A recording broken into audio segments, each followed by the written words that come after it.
Благодаря вот этой популяризации через фильмы сейчас люди стали очень много обращаться и не считают, что это уже что-то постыдное, что это, ну, я не больной, там, да, не псих, а наоборот считают, что это даже круто.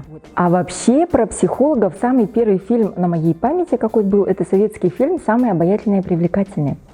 Она же там была психолог Татьяна Васильева, и она учила свою подругу, как стать самой обаятельной и привлекательной.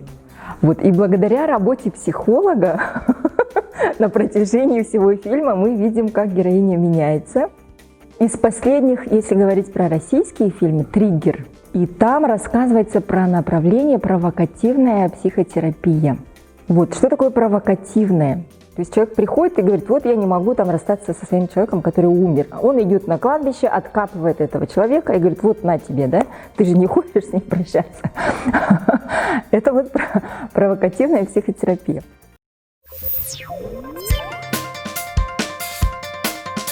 Когда человек боится умирать, его могут просто взять и реально закопать в гробу, да?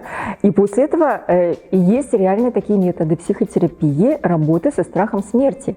Это, конечно, на грани, да, не всем это может помогает, кого-то это реально убьет, у кого-то там сердечный приступ, и это надо знать, кому это применять.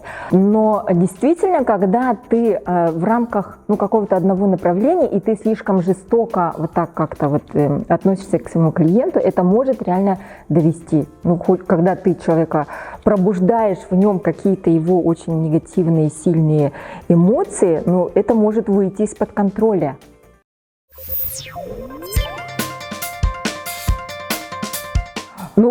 Как в любом фильме, это все утрирует в 10 раз для того, чтобы это вызвало эмоции у зрителя и для того, чтобы это было понятно. Когда там спокойный рабочий процесс в кабинете, это никому не интересно же, да? А когда это вот там в лесу, костыли отнимать там и так далее, вот это, конечно, трогает людей, и это, я считаю, даже хорошо, потому что люди начинают об этом задумываться, и вообще проблема вот больных детей, когда ставится, я считаю, что это хорошо. Сам, конечно, родителям очень тяжело, поэтому есть целая система там реабилитационных центров там и так далее, вот тех же фондов благотворительных, да, которые помогают таким родителям.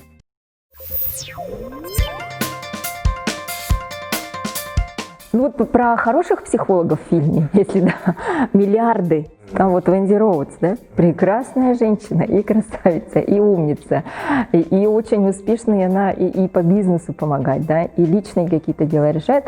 Вот, то есть это такой образ хорошего психолога.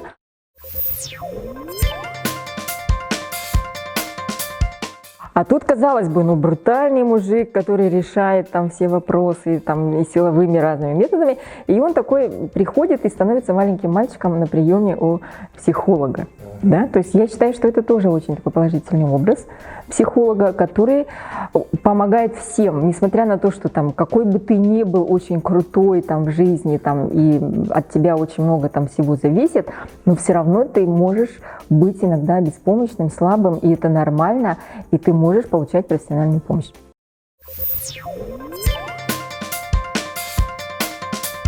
Психолог помогает пережить вот один этап и перейти. Вот переход с одного этапа на другой, там, или период притирки там, на первом году жизни, он у всех бывает сложный.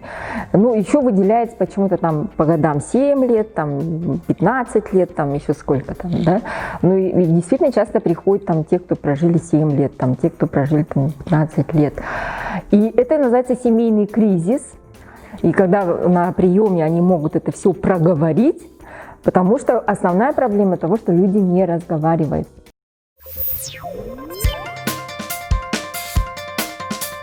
Я бы хотела, конечно, чтобы это была положительная роль того, что в любой непонятной ситуации, да, ты можешь обратиться к специалисту. То есть приходят совершенно же по разным вопросам. Недавно, например, вот женщина только стала руководителем, да, и весь коллектив против. А ты понимаешь, когда приходит новый руководитель, всегда мы его сравниваем с прошедшим, и мы всегда говорим, а он делал вот так. И всегда новый руководитель, какой бы он ни был замечательный, там, умница, красавица, душка, всегда коллектив его воспринимает в штыки. И когда ты человеку это объясняешь, что это, в общем-то, нормальный такой процесс, да, надо как-то вот, мобилизироваться и сейчас собраться, не сдаваться, потому что на этом этапе у всех бывает желание вернуться обратно, да, потому что очень тяжело, очень много ресурсов мы тратим.